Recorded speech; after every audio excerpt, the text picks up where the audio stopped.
समुद्रवसने Devi पर्वतस्तनमण्डले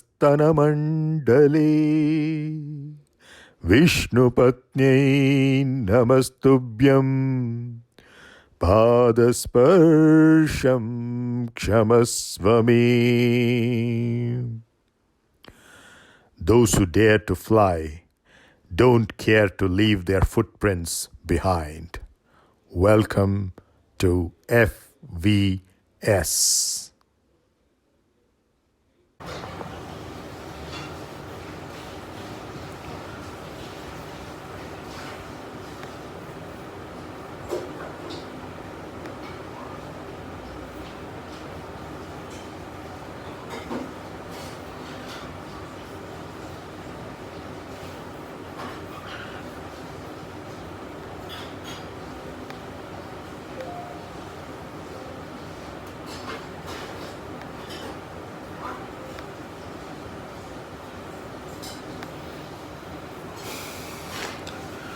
Very good morning to all of you. Are you able to see my slides?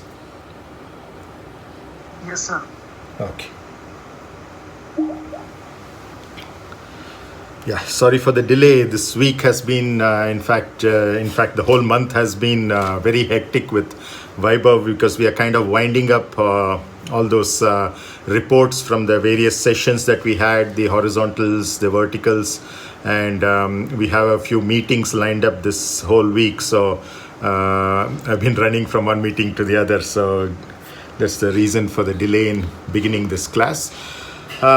Just recollect that we were looking at material selection, how to go about material selection, because in flight vehicle structures or any structures for that matter, there are two important choices that either the designer has to make or even when you are analyzing. These are two important things that we need to take care of. One is the material, the other is the geometry. So these are two things that which constitute the structure and at the same time the structural models as well, the mathematical models which govern the behavior of those structures under various loads. So in terms of the actual design or selecting a material, we saw two primary criteria in the previous class. One was the strength-based design, the other was the stiffness-based design. Strength is something which is critical in order to delay or avoid failure completely. On the other hand, if you're looking at stiffness, very interestingly, it's only for larger structures that you typically look for more and more stiffness. If you're looking at very small structures like micro air vehicles, nano air vehicles, they tend to mimic more of the biological systems like insects, for example, whose wings are very flexible.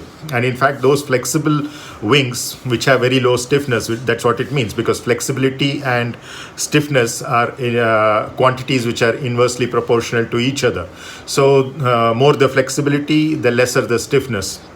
So there are designs where you want high levels of flexibility as well, because all that you want to avoid is failure, which is a strength-based design. So though many of the structures that we will be looking at for larger vehicles will be governed by stiffness criteria as well, you should recognize that there are also a few flight vehicle structures which are looking at the other opposite extreme of the stiffness-based design, trying to reduce the stiffness and make it more flexible, because a flexible system, like for example an insect wing, can morph with the flow. And most of this morphing that happens, which is basically the change in the shape of the wing or even the size to some extent, this actually enables it to perform better in the various different aerodynamic environments that it would be flying in. So stiffness is not a requirement always. So that's something to remember. On the other hand, strength will be pretty much a requirement all the time. But there are some places where the stiffness design becomes even more critical than the strength design. These are situations where, as I think we pointed out in the last class also, the dimensional stability is very, very critical. For example, if you want to have an antenna focused in a particular direction, you do not want to change it much. So even under the presence of gust loads, winds, etc., you need to have a certain level of dimensional stability, and stiffness plays a much more critical role. So there are many such examples in flight vehicle structures as well. So you have to take it case by case, vehicle to vehicle, within the vehicle, component to component, and see which of these criteria are more important. Many cases, all of them might be important, but in some cases, some might be more important than the others. So we'll have to take a call based on that, because if we design based on a certain criteria which is not really so important for that, you might be over designing, and therefore the component weighs much more, and therefore it's an inefficient design. So we will now... Yes, please. Sir, good morning. This is Franklin here. Yes, yes, Franklin, please go ahead. Sir, can you give some examples, real-life examples, some incidents where stiffness-based design, stability-based or strength-based design have been put into action, or some kind of examples which you can give, sir? Pretty much every vehicle which has been designed, you will design for all of these, the strength, stiffness, and the stability, because depending upon the particular component that is involved. Sir, but how do we strike a balance? I mean, like, say for example, you're designing a twin-seater. Yeah. So what comes into play? Like for all the three designs, right? How do you go about designing? Let me backtrack a little bit. You're a squadron leader, Franklin, right? So. That's right, sir. Yeah. So I know where you're coming from, because you're basically looking at the vehicle as a whole. What we are not talking about here is not the flight vehicle design per se. Okay, that is a much bigger gamut that we are playing with, where we are looking at design decisions related to various other aspects of the vehicle as well. What I'm talking about here is a particular structural component. It could be just a spar design. It could be just one particular stringer design, or a cover skin panel, one particular panel on the wing. So that's what we are talking about here. So where purely structural considerations come in, and most of the overall geometry is already dictated by the aerodynamicist, and we are playing around with the thickness as one of the geometric parameters, the internal stiffening structures as one of the parameters, and finally the choice of materials. And there, when we are trying to choose which material to use there, these three criteria come into picture. So, and in terms of the relative magnitudes, because that's something you asked as well, as I said, it's a case-by-case basis. Some cases, strength is the dominant criteria, and strength will always be a criteria, because you do not want your material to fail, and therefore the structural component to fail, unless it is, of course, let's say a secondary structure, and you're designing a very, very high performance vehicle where you're willing to let go of a certain secondary component in order to make the performance beyond a certain extreme. So these kinds of things are in the extreme scenario. But overall, depending upon particular structure, for example, structural component, let's say it's the bottom surface of the wing, the stringers and skin over there predominantly are under tension, at least during flight. It's only when it's on the ground that it will be under compression, and that's a very small value of compression. So the design will predominantly be for tension, and very little for shear and other things. So if the shear is not a dominant load over there, then you would not at all bother about stability based criteria, which is what we are going to talk about today. On the other hand, the strength based criteria will always be important, and the stiffness based criteria, again, where dimensional stability is important, it can become sometimes even more critical than the strength based criteria. And in terms of these three, there are multidisciplinary optimization frameworks where you can give a certain weightage to each one of these depending upon case by case basis, which vehicle you're looking at for these structural components, and what kind of loading environments it operates in, because there's not a single loading environment environment in which each component operates. There's a wide range. So you have to take into consideration all of those, and many of those, each of those situations might have multiple loadings happening simultaneously. In other words, there can be an extension, at the same time there can be a torsion. So which means the extension is going to cause a tensile stress, which is a normal stress, and the torsion is going to cause shear stress. Now both of these acting combinedly means that you can't in most cases look at the strength criteria purely based on ultimate tensile strength alone or the shear strength alone. It will be a failure envelope, which kind of where failures can happen at a value of the normal stress lower than the ultimate tensile strength, as well as lower than the shear stress lower than the shear strength, because of the combination that is happening. So there are many different things that are there, and the weightages that are given to each of these criteria will change from case to case. Does that somewhat answer your question? Yes, sir, kind of. My question was, say for example, sir, say for example, we are designing the wing box of a fighter, right, aircraft. Okay. Say for example, we are designing a wing box of a fighter aircraft. So how do we go about? All the three designs are important and there are weightages given. So in the broader sense, how do we start designing? What is the design first design which we start looking into? Okay. Taking an example of a fighter. No, see, again, we are not at all talking about flight vehicle design here. That is beyond the scope of this course, because that involves so many other aspects. So the one thing that you would be looking at is, first of all, you'll be having an RFP based on which you know certain mission profiles, and based on those mission profiles, you will know also the certain performance parameters in terms of what payload it is required to carry, what kind of range it is supposed to have, what speeds it's supposed to fly in, what altitudes it has to go through. So you typically, what you do is you collect a set of data based on other vehicles of a similar category in a similar range, and then you base your initial sizing on that, and then you have a certain wing loading to start with, and that becomes one of the inputs for the structural engineer in terms of designing the overall structure. Our focus in this course is not into the flight vehicle design as a whole. Given the certain loads that are acting from, let's say, the aerodynamics, we know this is the lift distribution, this is the drag distribution, this is the pitching moment distribution on the wing.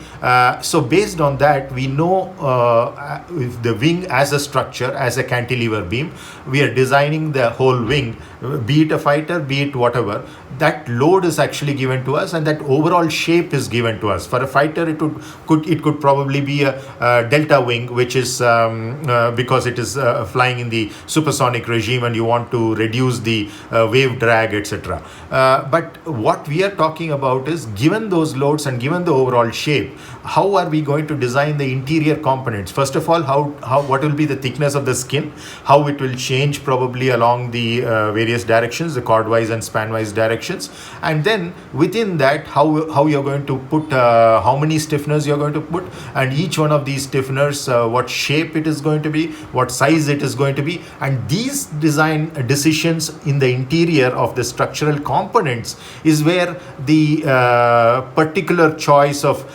criteria between strength, stiffness, and stability, it's not always one or the other. It's all of them, but especially if it is a structure which can be subjected to buckling, and we saw almost every situation is like that, unless it's only a pure tension kind of a situation where no other loads are acting, which is a very rare kind of a situation.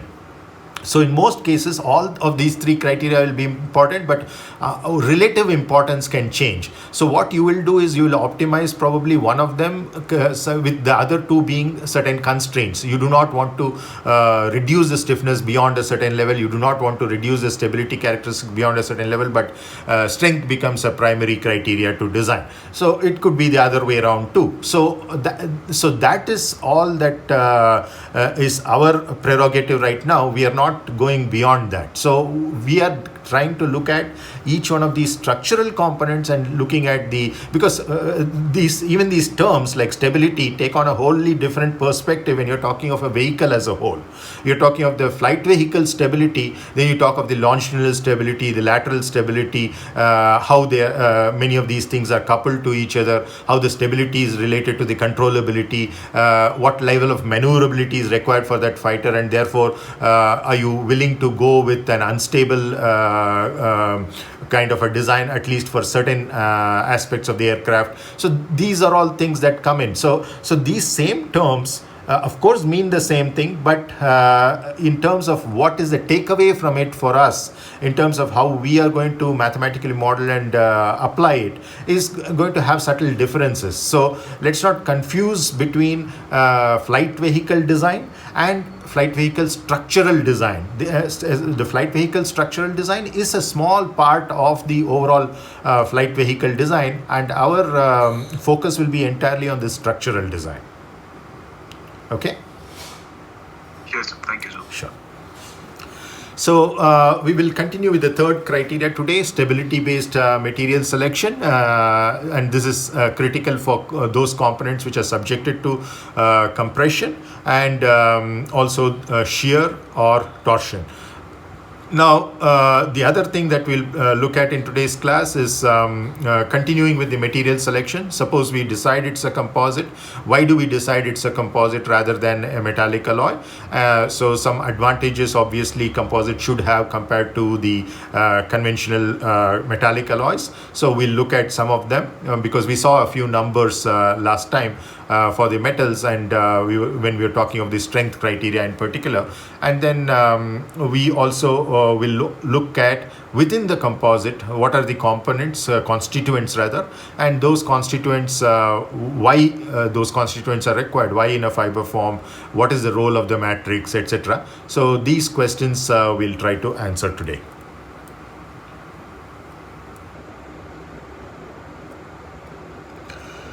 Okay, so this is stability-based design, and so though this, all of these three examples, strength, stiffness, as well as stability, can be explained using various different geometries, various different material choices, etc., and boundary conditions also. I'm trying to have three different examples over here, so that I'm also trying to introduce the kinds of geometries and boundary conditions that we can have in each one of these situations. So, for example, during the stiffness-based design, we were talking about a sandwich kind of a construction. Here we are talking of once again a sheet kind of a construction, like what we did with the strength criteria.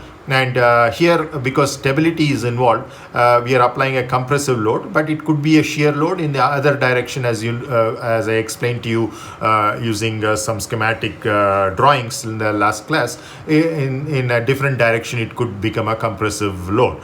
So we are looking at that direction in which it is a compressive load. So this load may not be the actual applied load. The applied load may be at 45 degrees to this, which is a shear load, and which is now causing a compressive load at 45 and 135 degrees with respect to those planes on which it is pure shear. So let's say this is subjected to simply supported boundary conditions on all the four edges. Again, we'll use the same symbols, L for the length, B for the breadth, and I hope I've used H for the height, or sometimes we use T for the thickness. It's shown in an exaggerated way in terms of the thickness, but typically you'll have the thickness also small compared to the breadth on most panels that you're typically designing. So the criterion obviously in stability-based design is to avoid buckling. So this is, of course, we are talking of elastic stability here. As the squadron leader pointed out, we may even be talking about the overall aircraft design. Then we will be talking about the aeroelastic stability-based design as well, trying to avoid divergence, trying to avoid flutter or delaying it, etc., or utilizing those instabilities in some fashion to be able to perform a maneuver in a much better better fashion, much higher load factors, either in the positive or the negative regime. By load factor, which I think I described very briefly in a previous class as well, it's meant that the lift divided by the weight. So in a cruise condition, that is 1. So that is for most passenger aircraft, that is the maximum duration flight is in the cruise, and that becomes a very important regime to do a lot of optimization in, because you want to minimize the fuel consumed during that, etc. But even there, the lift, the climb and the descent, etc., can sometimes be the guiding factor in the design. Not sometimes, almost all the times, at least for a majority of the components, in the sense that sometimes the load factors can go beyond 1, and there you try to design for that kind of a situation. And so how much beyond 1 for passenger aircraft it will be to some level, for fighter aircraft it will be to an even higher level, so that they are able to perform certain maneuvers. So let's keep all that aside, come back to what our focus is in this course on structural design. And when talking of structural stability, you are primarily trying to either avoid or delay buckling. So that is the primary criteria here. So we have a thickness H, as I mentioned, simply supported boundary conditions. This is a sheet.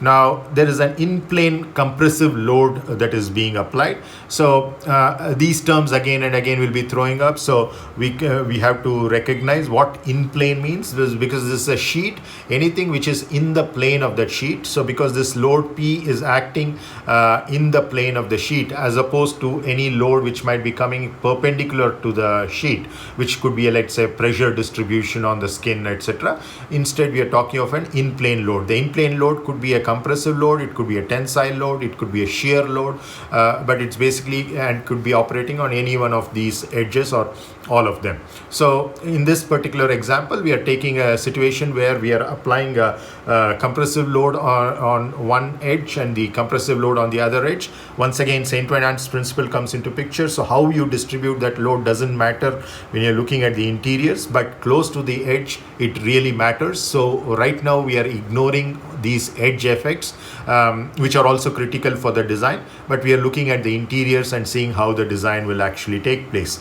So in a plate or shell-like structure like what we are considering here, what we call as a sheet, in these situations, or panels sometimes we call it. So in all of these situations, the loading usually is not specified as a concentrated load, but a distributed load, and that distributed load is usually specified in not as a stress, but it's basically specified as force per unit length, and that length is the in this particular case it could be the width. So this P divided by B would be the actual distribution that you're probably having, and that distribution can vary along the y direction, that is basically the direction along this particular edge, along the breadth. So what we are talking about as P now is basically the integration of that force per unit length over that width, so that is P. And so the average distribution is basically P by B that you're applying on those two edges over there.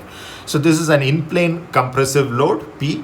And the buckling load, this is a little kind of involved in terms of the actual derivation, because it involves plate theory, and even the simple plate theory, what we call as the Kirchhoff plate theory, analogous to the Euler-Bernoulli or simple engineering beam theory that you have gone through. Very similar assumptions to the simple engineering beam theory, also called as Euler-Bernoulli beam theory, are sufficient to understand many aspects of bending. But when you want to understand column buckling, for example, the simple expressions of the Euler-Bernoulli beam theory, first cut, will not be good enough, because you are considering the undeformed configuration.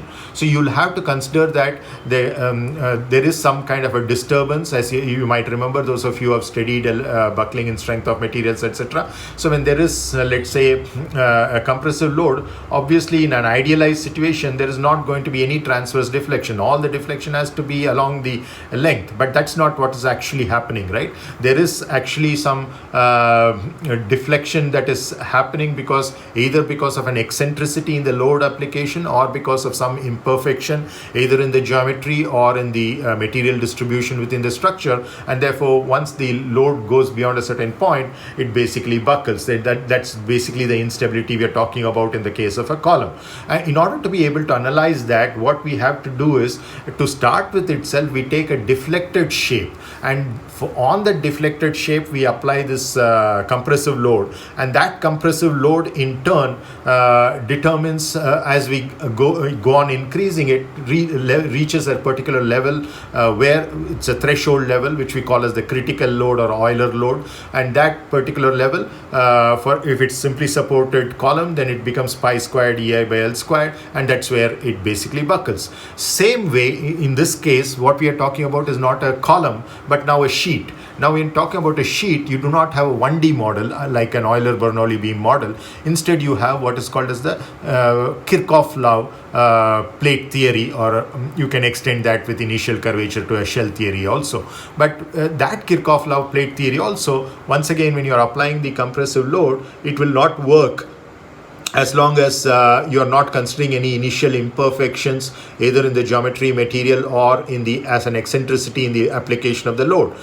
So what you would typically do is to have the initial shape itself based on the bending that is happening because of the eccentricity. There is a certain bending that is happening, and then you go on increasing the compressive load until it becomes unstable and snaps through. So that is basically what we are trying to determine. So those mathematical equations that govern that and solving that is a little more involved, slightly beyond the scope of this particular course. Not so difficult for some of you who are into structural mechanics, etc. So you can revisit these things if you're interested, but we are just taking the end result of that. It might look a little strange because what you're having as here B in the denominator is the breadth. It is saying that the buckling load is inversely proportional to the breadth, which is kind of it goes beyond your understanding of a column buckling, where you know that if the column has a larger and larger cross-sectional area, maybe it will be able to take more buckling load. But here we are saying that on the edge on which we are applying the compressive load P, the breadth is something that is going to be inversely related to this whole thing, because the reason for this is primarily because what is important over here is the force per unit length, and that is actually having a per B squared, and that makes it even more interesting.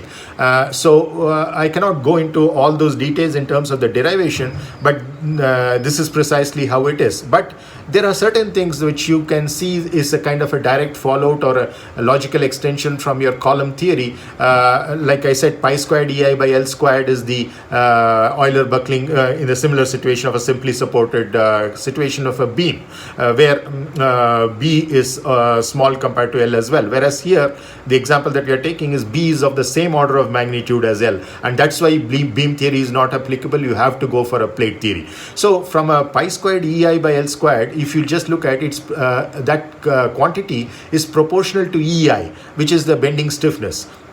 And here again you see that E coming in, and I is the moment of inertia, which will involve anyway a h cube. It's a BH cube divided by 12 for a rectangular cross section. So there's certain aspects you see that you can think of as a logical extension of the Euler column theory, but here there are certain things which are kind of counterintuitive to you, but that can be explained only by going into the mathematical derivations. So I will not go into those details right now because it will be completely detour from what we are doing. Yes.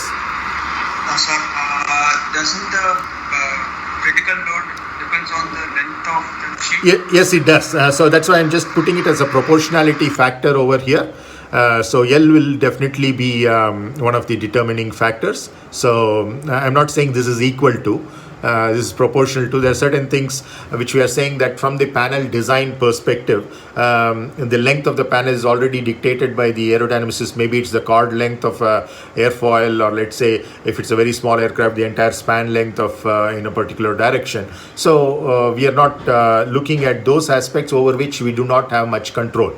I'm only talking about those things in which you can have more control.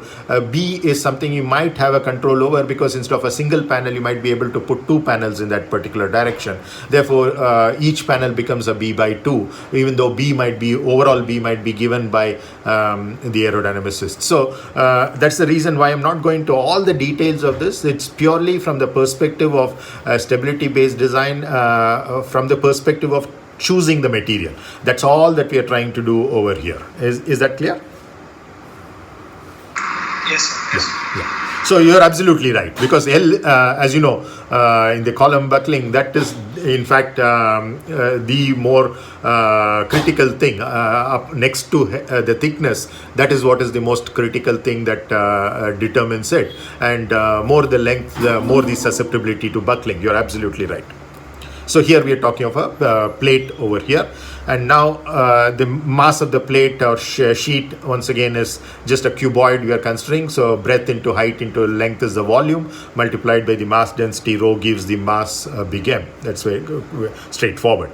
Now we want to eliminate H, just like we did, I think, in the strength-based criteria also. We eliminated a particular design parameter, which is also a design choice, purely based on geometry, because now we want to see what is the choice based on the material. So we are eliminating that H from these two equations. In other words, from the mass equation, we are substituting for H as M divided by rho BL over there. And then once we do that, we get PCR as proportional to this particular quantity. Now you see the question that you asked about L, and that L is actually coming over here in terms of the L cube. So when we have eliminated that H, you see that inverse proportionality to L as high as a cubic power is coming over here, and the inverse proportionality as B of B with respect to B has increased to power 4. So this is probably, again, in terms of the mass, the structural weight percentage, upper limits are prescribed to us, and therefore if we go below that, it's fine, but many cases it may not be possible with the existing set of materials. So again, so that may not be too much of a play around. B and L might be the overall, let's say, chord and span of the aircraft wing, for example, in a smaller aircraft where you're not going for multiple panels, and therefore once again you do not have much of a play over. So what you have a play over is in the choice of the material, and this is a purely material property in the second bracket that you have over here, which is the Young's modulus of the material. Of course, if it's a composite, as we shall see later on, that Young's modulus can in general be different along different directions. So what the direction that we are interested in here is in the direction in which the load is actually acting. So we are talking about the Young's modulus along the direction of the compressive load that we are applying to this sheet over here. So that's a material property, and then the mass density obviously is a material property as well. But the most important discovery of this whole exercise is that we are having as high a power as 3 over here. In other words, the cube of the density that is involved, and therefore lighter materials play a much more critical role in improving the design if stability is the primary criteria. And it would be in the case of, for example, in an aircraft wing, the top skin would be in a very similar situation like this, where there is a compressive load, and that compressive load is not an actual applied load that is coming, but because of the lift distribution, that lift basically means that you have a higher pressure distribution on the bottom, a lower pressure distribution on the top, and that is basically causing bending, and therefore that sheet alone is not thinking of it as bending, it's only thinking of it as a compression because it's above the neutral axis. So that compressive load becomes one of the predominant loads for which it has to be designed. Of course, there are other loads because of the transverse shear due to the drag and the transverse shear due to the lift distribution. It's not a bending moment at the tip that we are applying, but a distributed transverse load. So those transverse shear would kind of sometimes exaggerate the already compressive load coming purely from the bending stresses. So you have to consider all of them together. But here we are kind of trying to simplify everything and see that just a pure compression that is happening without any transverse shear, etc. And in that situation, we see that the governing material parameter is E by rho cube. So what happens in terms of the material parameter when all the other loads are present? It still doesn't change much because the bending stress is the dominant stress. Even when there is a transverse shear stress, you would see that we'll do a few back of the envelope kind of calculations to show that the maximum shear stress that you can have still will be much smaller compared to the maximum bending stresses that you would have. And so this would be the dominant load, and therefore E by rho cube continues to be the governing material parameter in order to choose the material for those structures which are predominantly under compression and therefore susceptible to buckling. So for a given mass and geometry, as I said, the peak critical or the buckling load for this sheet becomes proportional to E by rho cube, and that is the material performance index for a stability based design, very similar to what you had for a stiffness based design, square root of E by rho. Once again, only E and rho were involved, but in a different way. So there, E had almost the same importance as rho in a mathematical sense. Of course, one is it's proportional to one, inversely proportional to the other, square roots, of course. But here we are talking of different order of magnitude in terms of the proportionality factor, because one is a cubic dependence, the other is a linear dependence. So that is inverse cubic rather in the case of the rho.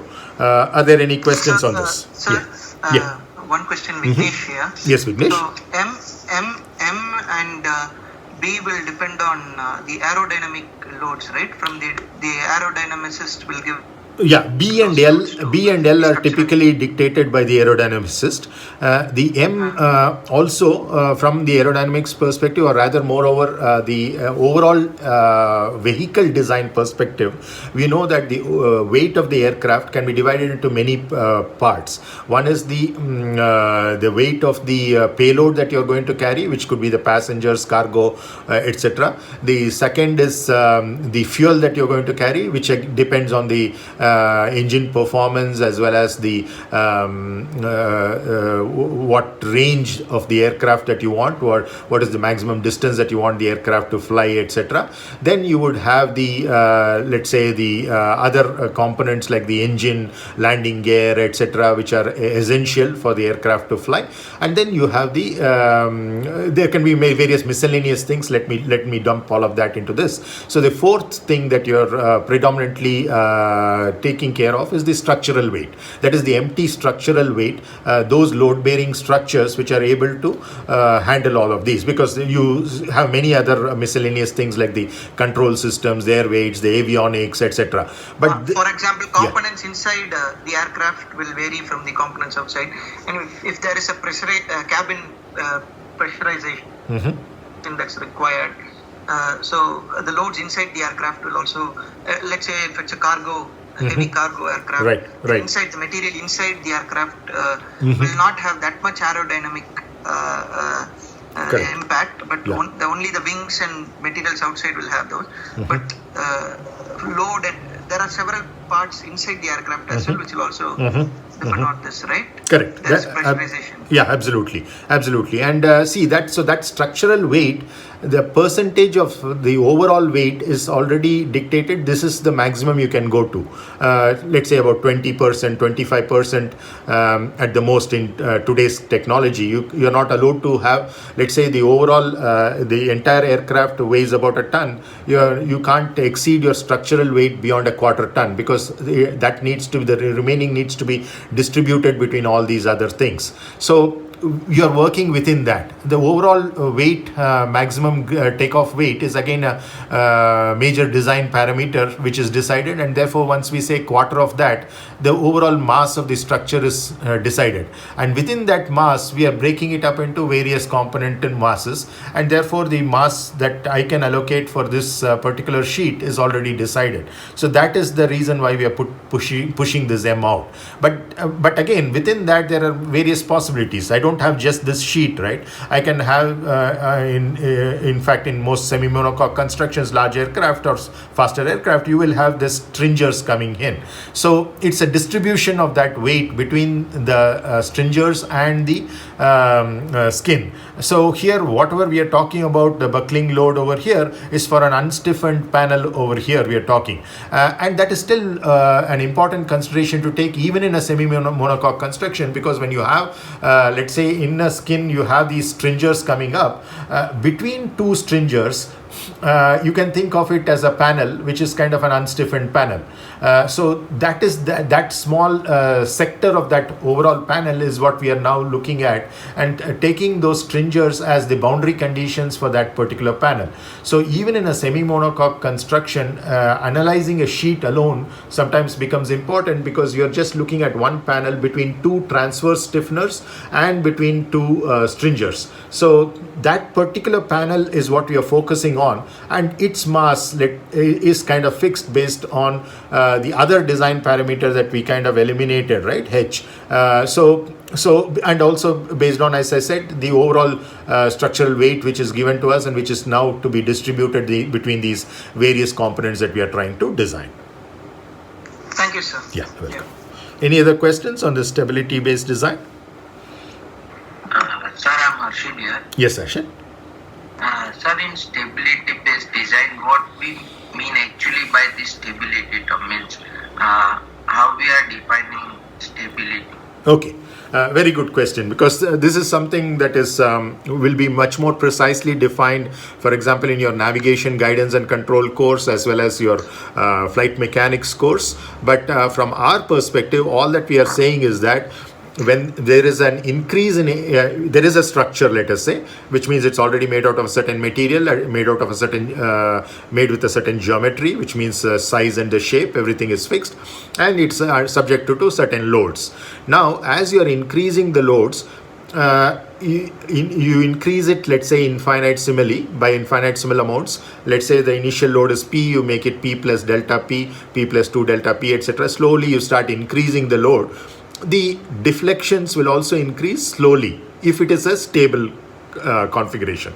But if it's an unstable configuration, even a small infinitesimal change in P, now let's say this P load is just below the critical load, PCR, that we derived over here, and now we are increasing that load by just a small infinitesimal amount to just touch PCR or just go beyond PCR. Then what happens is, instead of the deflection changing by, already it is deflected because it was having a certain load, so it is let's say compressed by a certain amount. Now as soon as you apply a little close to PCR or above that, what happens is, instead of the deflection changing by a delta amount, it changes by a non-infinitesimal amount. A finite deformation is actually taking place for a infinitesimal change in the load. So that is basically what we are talking about as stability over here, typically referred to as elastic stability, because the material is still operating in an elastic regime.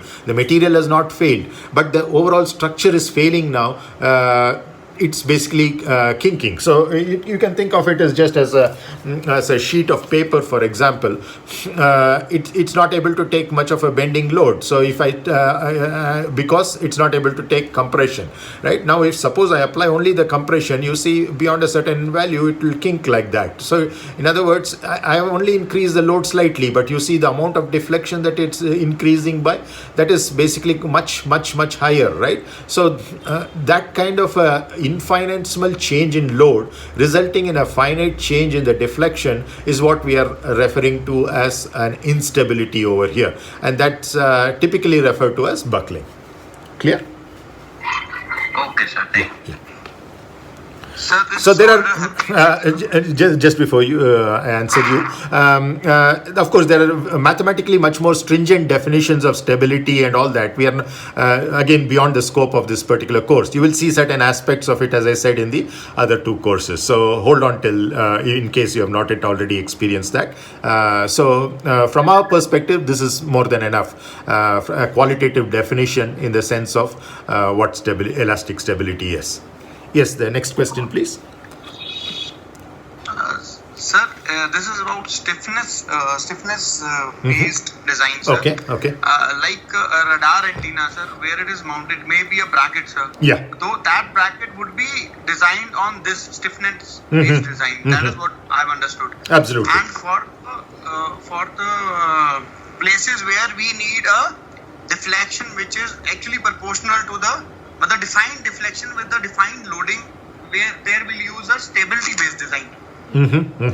True. That is the difference between both the designs, no? Absolutely. Yeah. See, both of them are trying to look at minimizing the deflection, but one is trying to minimize the deflection even under smaller loads, which is what your stiffness-based design is. The other one is basically going to a particular limiting situation. That is what your stability-based design is. And no wonder, because both of these are primarily governing how much of deformation or deflection you want to allow. That's the reason why you see that the kind of material parameters which are influencing it are once again the same, E and rho. Rho is coming in only because it's a weight critical design and you're bringing in the that aspect of it by eliminating certain quantity with respect to the mass, etc. But otherwise, it's primarily the stiffness. The Young's modulus is what governs, right? Because the Young's modulus is what relates your stress to the strain, and the stress is in turn related to the load, and the strain is related to the deflection. So you want to have, for a given load, least amount of deflection purely by changing the material. That can only be without changing the geometry. Then the only way that you can do is to have a material with a different Young's modulus, and a superior Young's modulus, a higher Young's modulus would basically result in a lesser deflection as well as the delayed occurrence of instabilities like buckling. Right? Clear? Yeah. Any other questions? Either on the stability based design or the other two that we saw in the previous class, strength and stiffness based, because now we have concluded that all the three S's. Okay, let's go ahead. Vignesh, also watch out for any questions which might come by chat, because when I'm on the full screen on this, I'm not looking at the chat window at all. Yes, so if there are any questions, I'm actually doing that. Yeah. So if any questions come on the chat window, just let me know if somebody doesn't want to. I'm already orally observing ask. it. Thank you so much. Yeah. So now let's go to a design summary in terms of these three parameters that we talked about. One is sigma u by rho for a strength-based design. That is the ultimate tensile strength divided by the mass density of the material. So if you use the SI units for sigma u, which is Newton per meter squared or pascals, and for rho, which is kilogram per meter cube, then the unit for sigma u by rho becomes meter squared per second squared. Just to keep these numbers manageable, we take a factor of 1000 out there. So 1000 times meter squared per second squared. So when I say 162, it basically means 1,62,000 meters squared per second squared. That's what it means. So the other quantity is E divided by rho, that is that was good enough for a purely displacement based stiffness criteria, but what we saw in the previous example was to take into account not only statics but dynamics, and therefore the natural frequencies came into play. So now the power 0.5 comes into picture, because of which the unit of this is different from this. Otherwise, E by rho and sigma u by rho would have the same unit, meter squared per second squared, but now that you have a square root over there, this unit becomes meter per second, and still we are having a factor of 1000 taken out. On the other hand, the stability-based criteria, the material performance index that we derived today, we saw it as E by rho cube, making rho so much more significant in any stability-based design. And therefore, the unit is, of course, quite different, meter power 8 divided by kilogram second squared. So this is the unit that you have for the stability-based design. Now let's just look at the first three rows over here below the title row. The first three rows below the title row are all metals: aluminum alloys, titanium alloys, and steel. Again, there could be a wide range. I've just taken some values from certain textbooks. It could be for aluminum alloy, it could be as low as 162, going all the way up to 230. And for steel, it could have even larger ranges, depending upon certain steels which are not usually used as structural steels, for example, all the way to those which are predominantly used as structural steel, especially in very critical applications like landing gears, etc. But most of the things might fall somewhere in between. But let's not worry about the lower values here. Let's focus just on the upper end over here, because we are trying to look at enhancing or extending this overall performance index to its limits. So if you're looking at that, it's very clear that earlier we were saying that yes, we do not want to choose steel all the time. We want to choose aluminum alloy because the performance index for steel might be low. But actually, what are we looking at here? This is almost double or more of this. And even at the lower end of the spectrum, if you look at, you still see steel doing quite well, even when you bring in the density into picture. So if it is a purely strength-based design, then you might as well do with steel. There's not an issue. Of course, there are other issues with steel like corrosion resistance, etc. Yes? Actually, for steel, I think for steel you have taken sigma U value is around 4,000. But 4,000 I think may not be there, because it will be more or less like less than 2,000 only. That's correct. That's correct. Yeah. So that's what. So these are some of the newly being developed steels. These are still in the research stage, so I'm not actually giving the exact names for these things. But this is what you would get if you stretch the limits. That's why I said it will be somewhere in between these things, the actual values. Here we are only trying to see what is the maximum limit you can stretch. So even these, you could see if some of these may not go. I'm not yet talking of composites, but if you look at many of them which are practically available may not actually go to these extreme levels. So, but I'm just saying, if you push the limit, what you could probably achieve in today's lab kind of an environment. It might still not be, many of these may not be applicable to an actual aircraft manufacturing level of applicability in terms of actual flight-worthy certifications, etc. Okay, so we are just comparing material to material over there in terms of their capabilities. Okay, so coming back. So even if you look at the lower end of the spectrum, you see that steel is actually still performing better. So if you have the density taken into account, and if it's only a strength-based design, yes, steel might still be the winner amongst all these metals. But now we can bring in the aspect of the stiffness-based design, either because of static considerations or because of dynamic considerations. Then we see that more or less these are all very similar. Titanium performs slightly inferior compared to aluminum alloys and steel, but more or less all of these three are good enough as far as a strength-based, stiffness-based design is also concerned. But it's only when you go to the stability-based design that aluminum alloys win over the steel by a fairly large margin. Again, if you take the lower end of the regime, maybe because actually Young's modulus doesn't vary too much. See, it's the tensile strength which varies a lot depending upon the alloying elements and the heat treatment processes, etc., by which the specific alloys are made, the granular structures, etc. Of course, the granular structures to some extent will affect the Young's modulus also, but there's not too much of a variation in the Young's modulus and the density. So that's why I've not given kind of ranges over here, whereas here actually I am supposed to give ranges for these as well. I didn't have the time to pick up all the numbers over there, but you would see that most of these would have a fairly large range, whereas these would also have a range, but with very, very small differences between them in terms of percentage differences. So if you look at from that perspective, you see that this is as low as half in that unit to meter per 8 per kilogram per kilogram second square.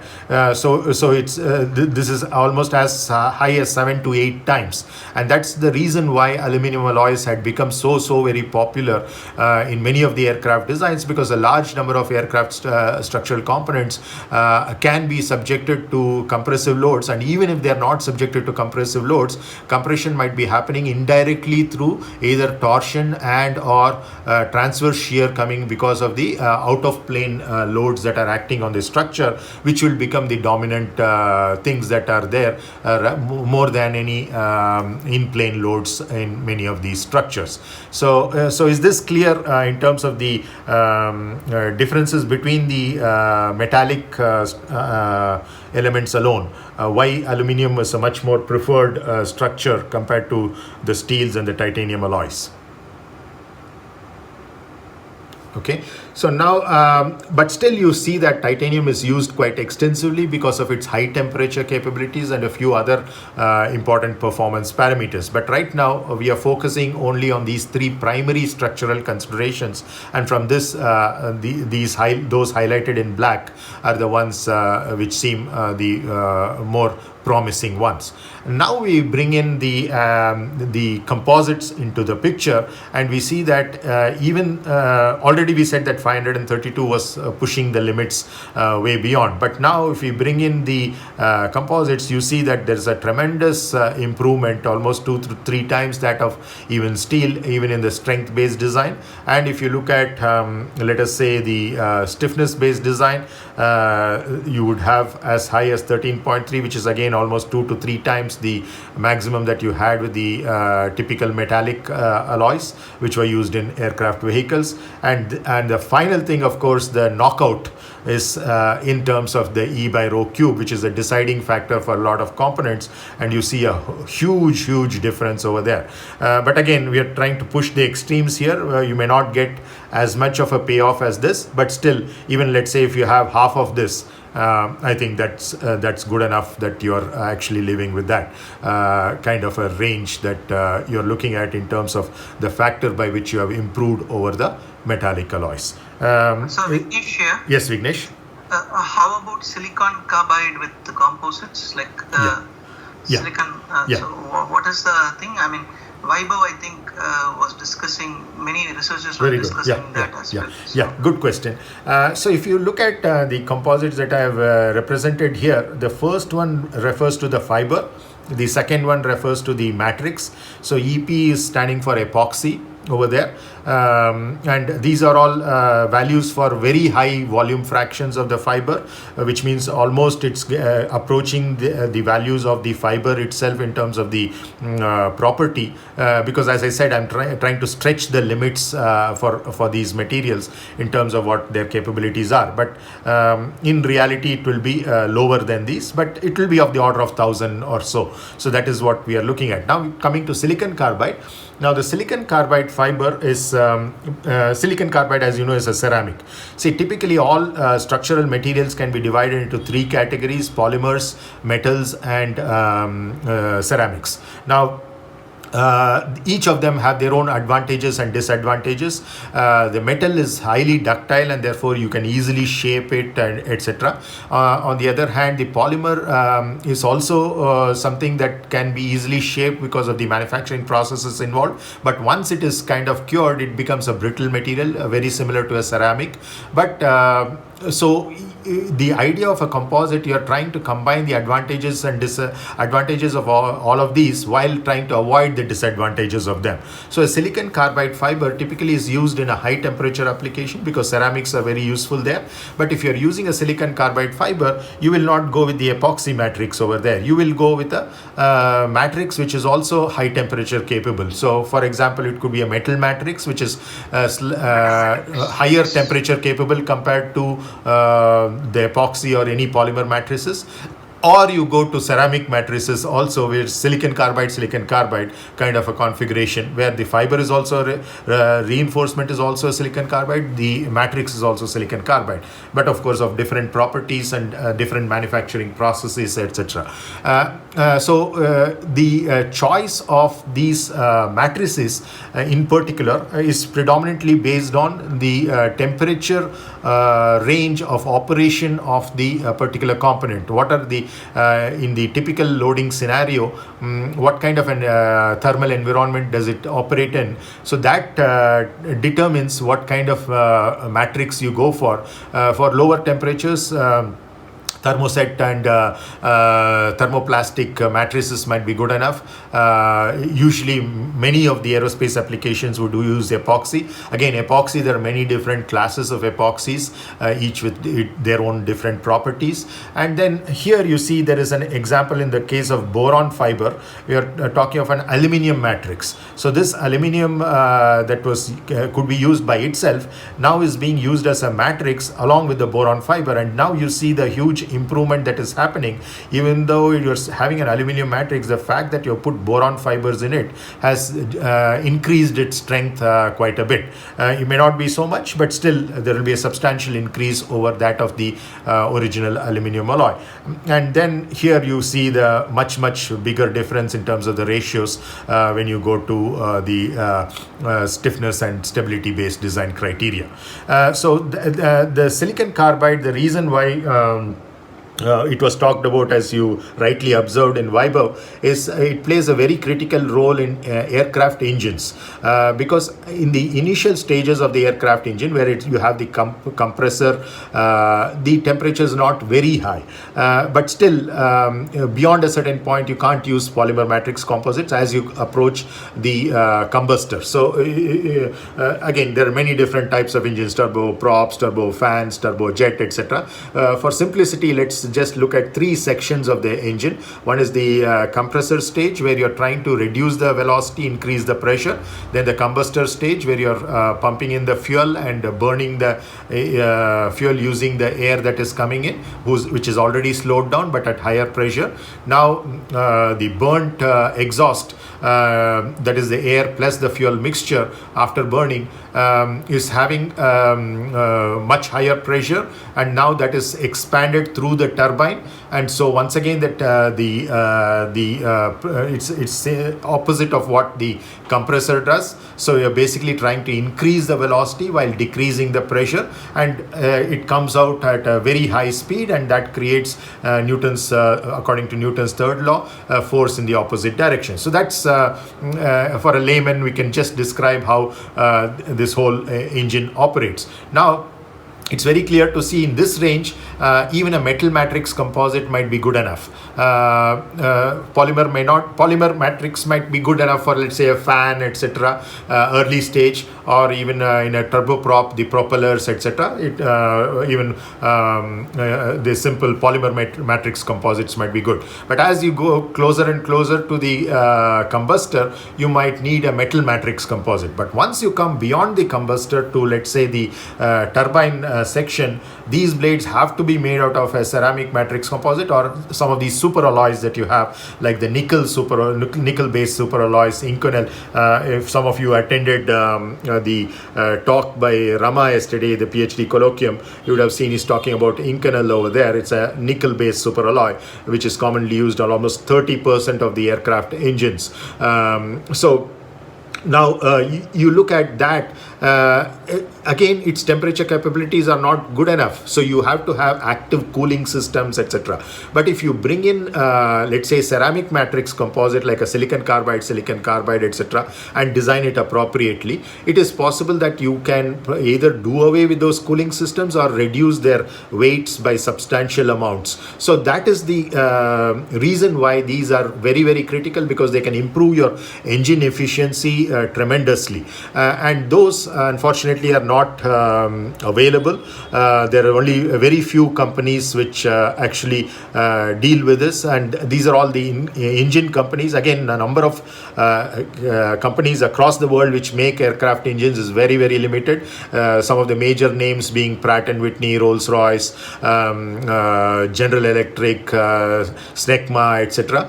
Honeywell makes smaller engines. But if you look at the silicon carbide fiber, for example, there's almost a monopoly of a particular company, which is actually a combination of Nippon from Japan, Snecma from France, and you have General Electric from USA. All of these three together have combined to form a particular company which makes the silicon carbide. They have a lot of patents related to that, and they make it very difficult for anybody else in most other countries to obtain these. We have friendly relationships with Japan, US, and France, but in spite of that, we have not been able to get that. But luckily, there are some groups within India which have been doing phenomenal work. One group at the National Aerospace Labs, NAL, headed by Dr. Uday Kumar. He's working on making silicon carbide fibers here, and he's been making them for a decade or more, a couple of decades probably by now. But in terms of the quality and the performance levels for flight-worthy certification, there needs to be a certain level of competency that needs to be developed, and that's where we are moving towards. These ceramics do not conduct heat. That's right. Much, right? That's so, correct. So I have seen ceramic knives coming in the market. Mm-hmm, so if we see, I mean, for cutting hot food. So there are ceramic knives. So that's right. So see, just Prestige, like I mean, if you take the equivalent, so in the same way, the silicon carbides and these ceramic-based materials will have as much strength as the stainless steel materials, but they will not conduct that much heat. That's correct. Heat, right? Absolutely. Yeah. High temperature applicability is many other things as well. It's not just conductivity. The other things are like how much of its strength and stiffness it will retain as you go to higher and higher temperatures. See, usually materials, as you increase the temperature, either they melt or they will burn, or they will reduce, or they can undergo certain chemical reactions like oxidation and or some other kind of corrosions that can happen. Because here now we are talking about not just air coming in.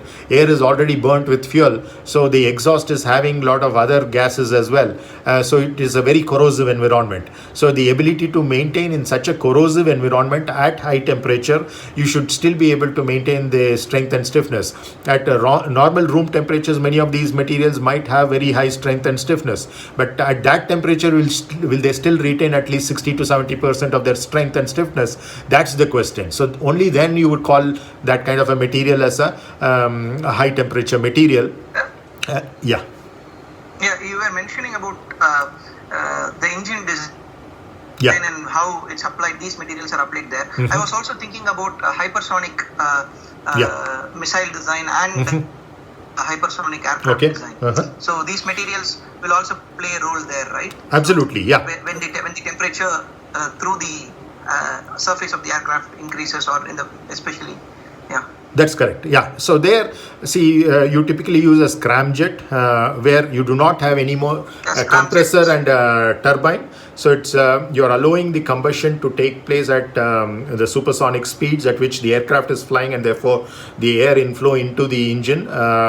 So through the convergent, divergent nozzles that you would have, and then whatever is happening over there is at not only high temperature but also at high speed. So both of these are kind of related in a sense that if you statistically look at temperature, you can define it based on the kinetic energy of the molecules that are involved. So if you go deep into statistical physics, these two are kind of related quantities. Now you have both of these at the macroscopic level, the velocities that are involved, and the temperature in the sense of the statistical microscopic level of the kinetic energy that is involved. Both of these are fairly high, and that is what kind of exaggerates the requirements over there. So the high temperature requirements of materials for a hypersonic application are even more stringent, and there it's not just for the engine alone where it's most stringent, but even for the overall aircraft design, the wing, etc., because it's flying at such a high speed,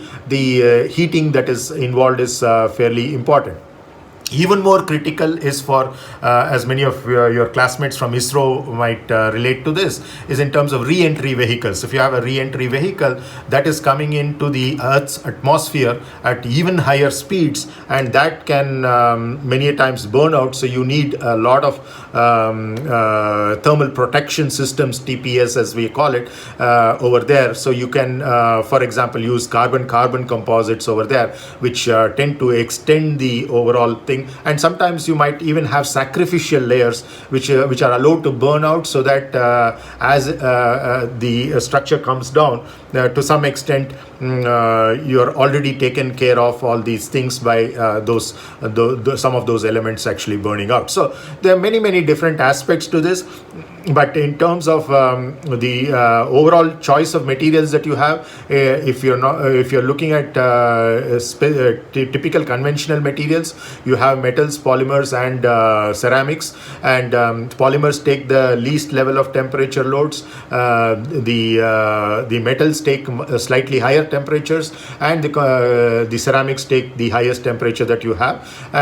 You can think of carbon also as in essence something like a ceramic, but composites are now trying to put all of these three together. It could be just a polymer fiber within a polymer, or a metal fiber within a metal, ceramic fiber within a ceramic, or combinations of these you play around with. But remember that it's only for certain applications that high temperature is important. Many of the other parts, like the fuselage and the wing portions where the engine exhaust is not an issue, or the tail portions where the engine exhaust is not much of an issue, you can do with typical materials which operate usually at room temperature, are good enough for because even these polymer matrices can go up to a couple of 100 degrees centigrade, depending upon the specific choice that you have. So it's not just a question of whether they will last till then, but how much strength will they retain till then, and are they able to withstand the kind of corrosive environments that are involved. Okay, any other questions? You're welcome, Vignesh. Anybody else? Any questions? Yeah.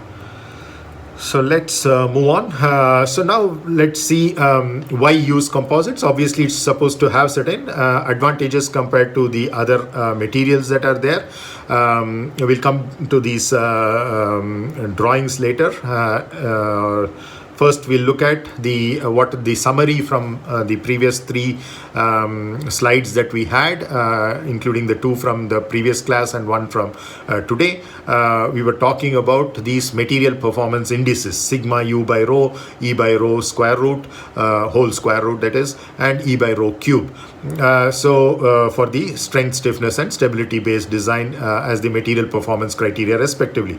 So we saw that in the table that we had in the immediately previous slide, we saw that these three quantities can have much higher values for composites compared to the other materials. In particular, the E by rho cube becomes a very large factor compared to the conventional metallic alloys.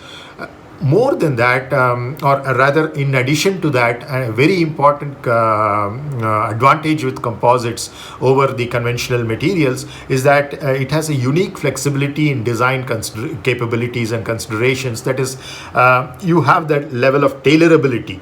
So I think I explained this in a previous class as well. You are able to fit that to a particular requirement loading environment, because you know a priori from the design considerations what kind of loads are going to come there. And so now you're not only designing from a geometric perspective, but even from a material perspective. So after you have chosen the material, the advantage of a composite can still be further enhanced if you're able to tailor it by changing the direction in which you want to put the each ply, that is the fibers in each ply along a particular direction.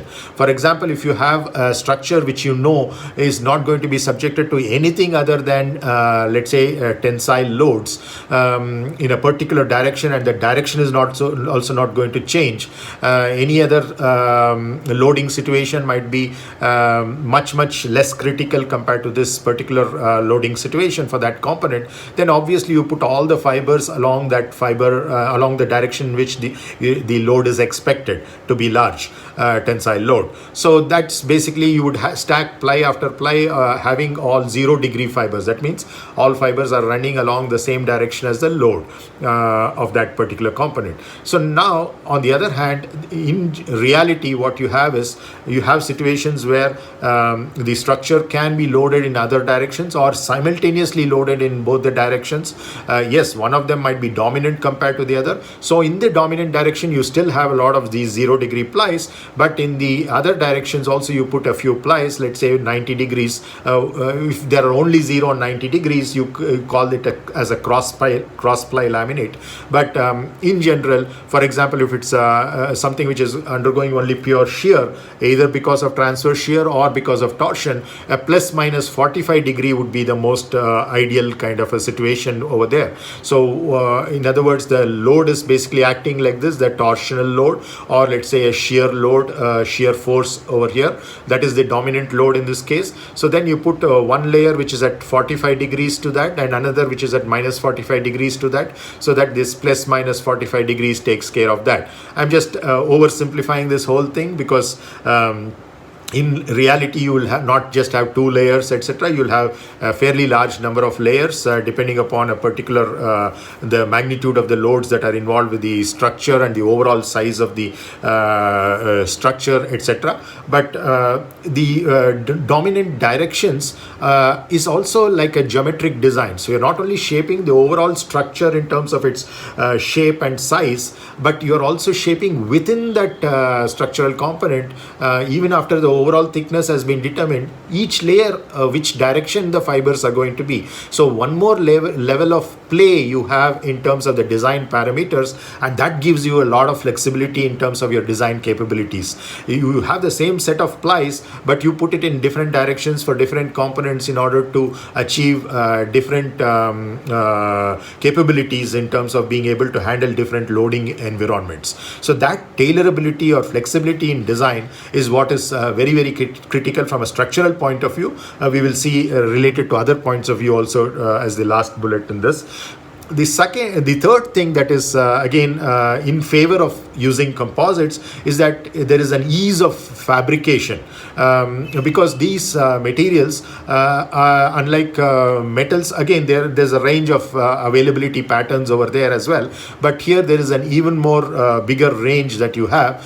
In particular, what makes the fabrication a little more flexible is the fact that you have them available as prepregs. That means that it is not already made into a particular shape, neither is it only as a form of a fiber or a matrix, but the matrix is already impregnated into the fiber, but it is still in the wet situation, so that it's very flexible, and then you can lay up many of these prepregs over each other in different directions that the design demands, and then you arrive at a laminate which can take something much better loads compared to putting all the fibers in a particular direction. So this availability as prepregs, and therefore after laying them up in various different ways, you are putting them in an autoclave, for example, for curing, etc. So this has made fabrication flexibility possible, though of course in terms of the kind of fabrication equipment, etc., like autoclaves, etc., that you need to have, or vacuum bagging, or resin transfer molding, whatever that might be. But basically you are having various processes. Those equipments might infrastructure might be required, but once you have all of that, there is a lot of flexibility that you can have, and that ease of fabrication is what I'm talking about. And prepregs in particular enable the availability of long fiber composites, which makes it very critical.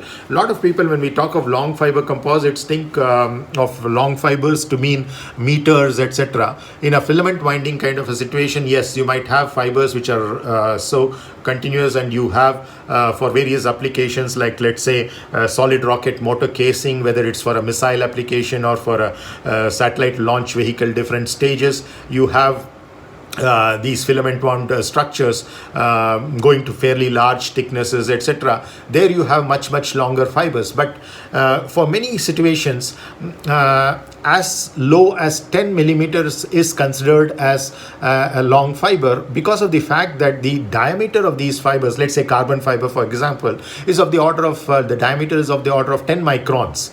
So even a 10 millimeter is a fairly long fiber.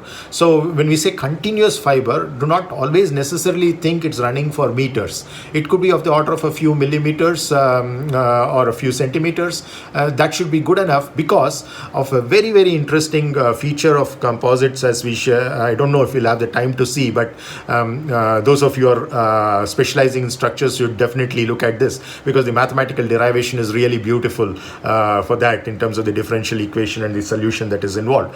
The thing is that if you have a set of fibers and you have a matrix, that is the composite. Now let's say one particular fiber in amongst all of these four fibers that you have over here, let's say one particular fiber has broken. So there is a break in between the fiber. That's not actually a very severe thing to have, because in reality you will not have fibers running continuously throughout the entire structure. There will be certain fiber breakages that are there, either from the even before manufacturing or during the loading process.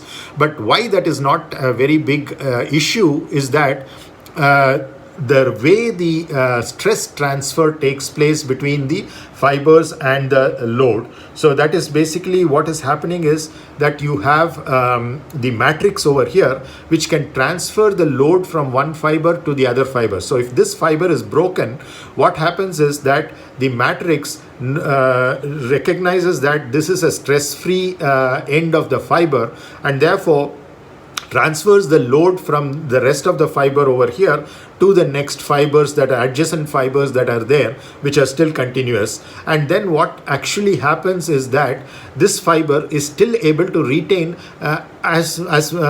in as much as 10 times the diameter of the fiber being just 10 microns. So just about 100 microns, it's able to recover its full strength and stiffness capabilities in terms of handling the load. So it's only a very small portion, which is actually not of any utility from a structural point of view if there is a fiber breakage. So this can actually be proved. That is the mathematics that I was talking about. So from that perspective, if you look at a fiber as long as just 1 centimeter, which is what 10 millimeters is good enough to be considered to be a long fiber. But then if you have all the fibers just about 10 millimeters, 1 centimeter fibers, then orienting all of them in a particular direction becomes very difficult, and that's the reason why you would have typically longer fibers than that. But purely from the perspective of the load carrying capability, unless of course at a particular location in the component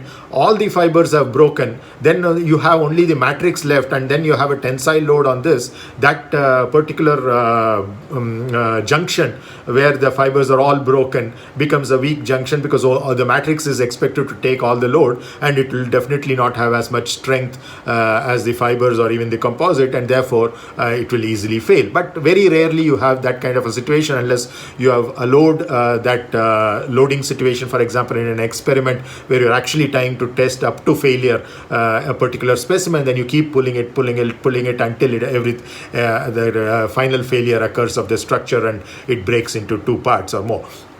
So unless and until you have such kind of a situation, you always have capability to detect beyond a certain level of failure. So in such situations, you would still have the rest of the fibers sharing the load because of the beautiful mechanism of transfer of stress that takes place between the fiber and the matrix. Because the matrix is very good at taking shear, the fiber is very good at taking normal stresses, tensile stresses. So now, as soon as one detects the other kind of stress is dominant, it basically transfers that, because these are bonded to each other, and through the interface that transfer happens. So unless and until the interface is also failing in a big way, you do not have an issue when just one or a few fibers are actually breaking. So that's the thing about long fibers, and prepregs usually have fairly long fibers, and so would filament winding kind of configurations.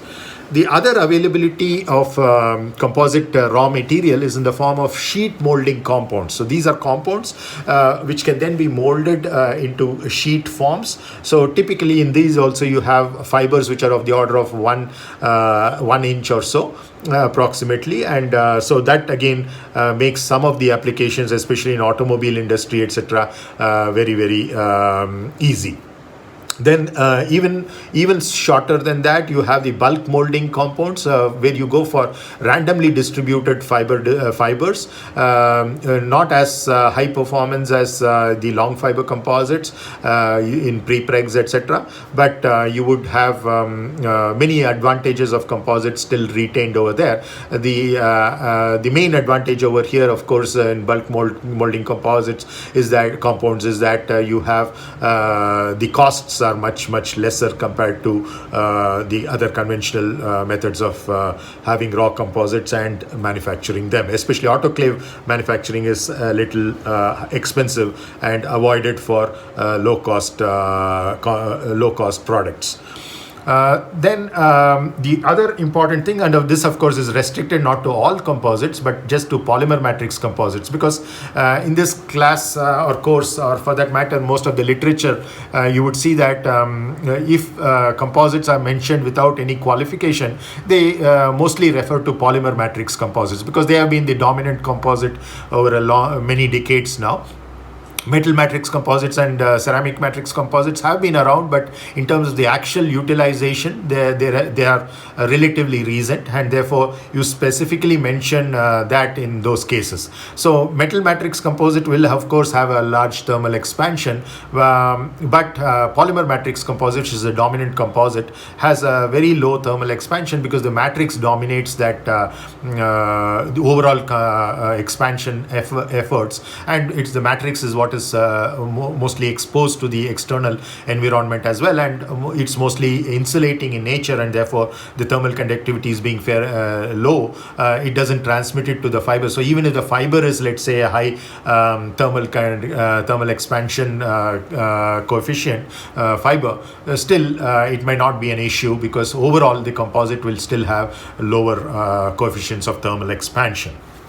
Then I'll stop with this slide. The next thing is the material damping. The material damping, there is something called the structural damping. So there is many structures where damping is very critical. You might add a separate passive damper or an active damper, but there is something called some inherent structural damping in the structure itself. Yes, please. What did you say? I didn't hear you. You muted yourself, sir. Oops.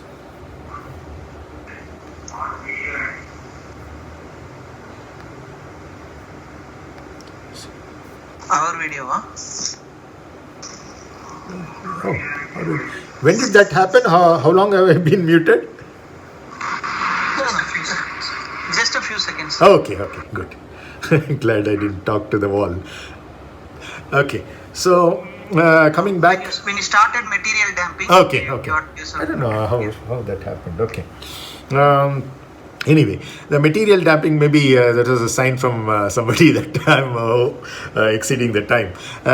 Anyway, as I said, I'll complete with this slide. The material damping is something that comes from the very nature of the material itself, and this being a polymer, like for example rubber, there's a lot of capability for it to damp out things, right? So polymers are not as highly damped, high structural damping materials as rubber, for example, but still compared to metals or even ceramics, they are fairly good at damping, and therefore the composite, which is made out of a polymer matrix, is also something that has a reasonably high material damping. Why is this important? Because you want the structural vibrations to be kind of damped out as soon as possible.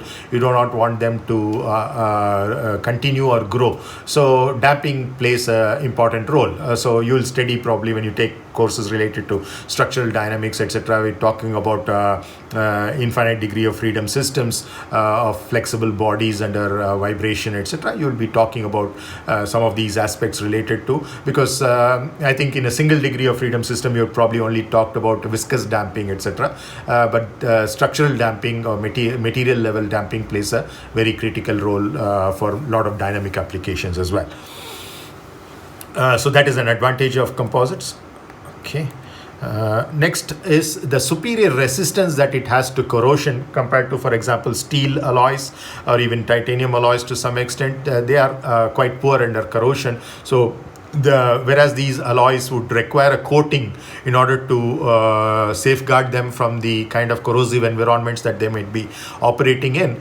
On the other hand, that is not required for a polymer matrix composite.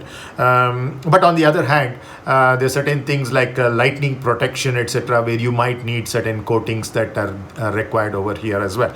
Let's not go into all of those details. Right now, we are only comparing composites with other materials in terms of its advantages. The next thing where composites really play a good role is in terms of their ability to withstand fatigue. So basically it means a cyclic load. It's not a static load, it's time varying load, but it's varying in a particular cyclic fashion, and that number of cycles can go to thousands or hundreds of thousands sometimes.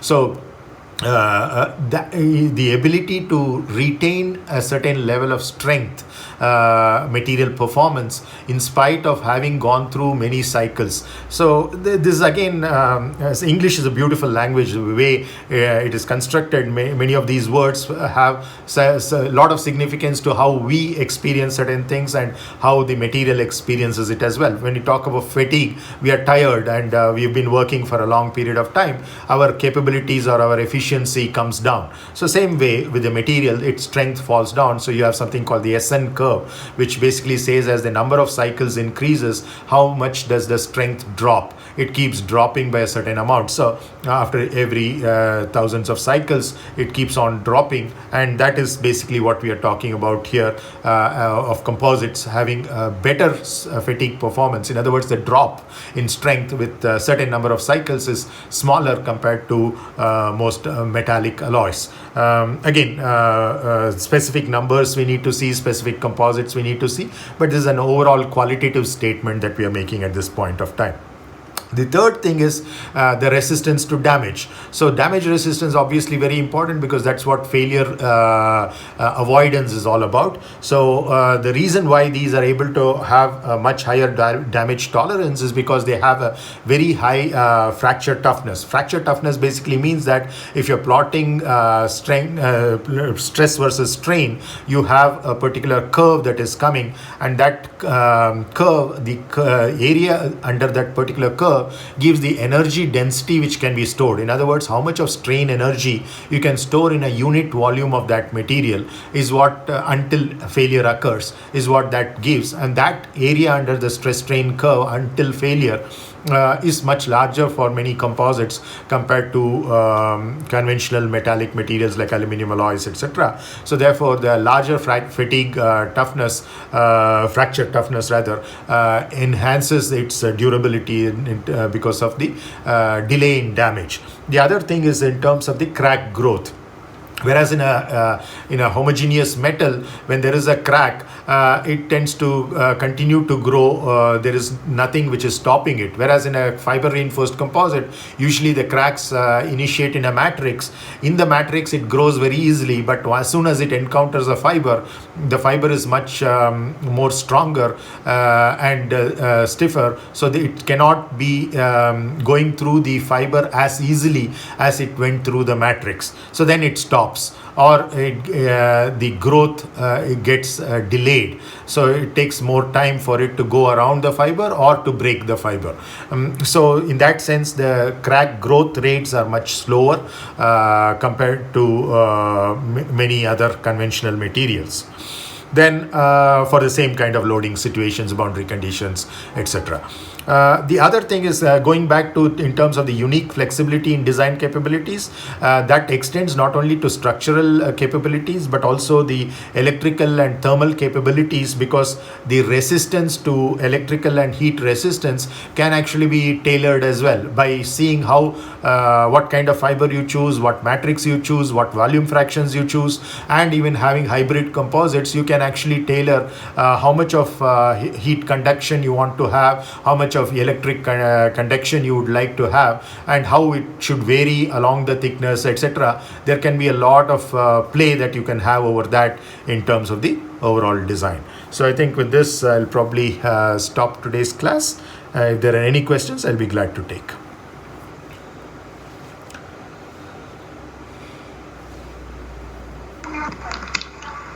Excuse me, sir. Yes, please. I am Nilesh. Yeah. Yes, Nilesh. Go ahead with your question.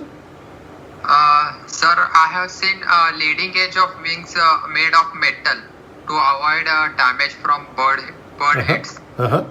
So I thought that it is because toughness of metals is more than that of composites. So can you clarify on this? Just repeat that. Didn't follow that. Sir, I have seen that leading edge of wings leading is edge, made okay. up of metal. Yeah, very good question. So you see that there are certain things that in terms of the surface finish that you can have, the leading edge becomes a very critical thing in terms of reducing the drag levels. If the surface finish is such that it is going to be a rougher surface finish, then you would have an issue. So and also in terms of the kind of velocity that it is experiencing and the speed up that is happening in the bottom surface, you want it to kind of have a higher pressure, which means a lower velocity, and in the top you want to have a lower speed, the lower pressure, therefore the higher speed over there. So this leading edge, what it is trying to do is basically trying to push the air more towards the top surface, and that surface finish of that becomes very critical. So and especially if it's operating in regions, let's say the aircraft is landing and taking off in various different kinds of environments, etc., then you would have let's say a metal leading edge with coating on it. On the other hand, if that corrosive environment is the most critical and the performance is not so very important in terms of the speeds, etc., then even the composite leading edge could be good enough. So these are design decisions, again dictated by a lot of non-structural considerations, because purely from a strength, stiffness or stability point of view, in many of the applications you would find that the composite would be as good, if not much better than the metal component. Just that when all of these other things come into picture, like let's say corrosion, etc., even impact for that matter. So For example, these leading edges can be subjected to certain impacts like bird hit, etc. Composites are not very good at it. So today we looked only at the advantages, the hunky side of the story, and we will look at a few disadvantages of it as well in the beginning of next class, and see that in spite of those disadvantages, we can still employ composites because they're pretty good at let me stop sharing my screen first. Yeah. So you see that in spite of those disadvantages, you would still be using composites in a lot of situations. But there are some specific situations like what you mentioned in the leading edge. Similarly, landing gear where absolute strengths and stiffness become very critical to some extent. So in such situations, you might still be using a lot of these metal parts. Okay, sir. Thank you. Anybody else? Any questions?